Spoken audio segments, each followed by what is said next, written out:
বগুড়া থেকে এমদাদুল হকের পাঠানো রিপোর্ট। মসজিদের ভিতরে এ হামলার ঘটনার আকস্মিকতায় স্তম্ভিত এলাকাবাসী। শুক্রবার সকালে মসজিদে ঢুকে বিভিন্ন আলামত সংগ্রহ করে আইনশৃঙ্খলা বাহিনী। কথা বলেন এলাকাবাসীর সাথে। আটক করা হয় সন্দেহভাজন দুজনকে।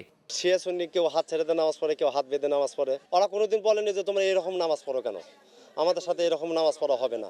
ওদের সাথে কোনো দ্বন্দ্ব ফাসাদ কোনোদিন কারোর সাথে কোনো ক্যাসাল হয়নি। আমার বেটা বই এখন আমার ছেলে চলে গেল, আমি বুঝলাম কার কাছে। হামলার ঘটনার পর থেকেই এলাকায় বিরাজ করছে আতঙ্ক। অভিযান অব্যাহত রেখেছে আইনশৃঙ্খলা বাহিনী।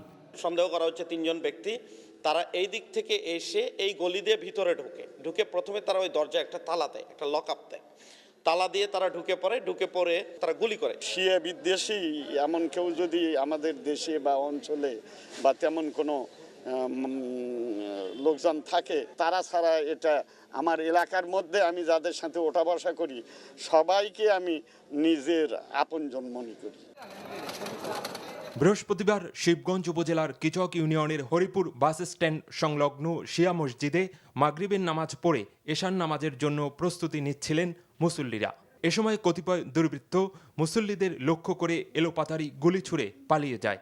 গুলিবিদ্ধ 4 জনকে প্রথমে শিবগঞ্জ উপজেলা স্বাস্থ্য কমপ্লেক্স ও পরে বগুড়া শহীদ জিয়াউর রহমান মেডিকেল কলেজ হাসপাতালে নেওয়া হলে সেখানে মৃত্যু হয় মসজিদের মুয়াজ্জিন মোয়াজ্জেম হোসেনের।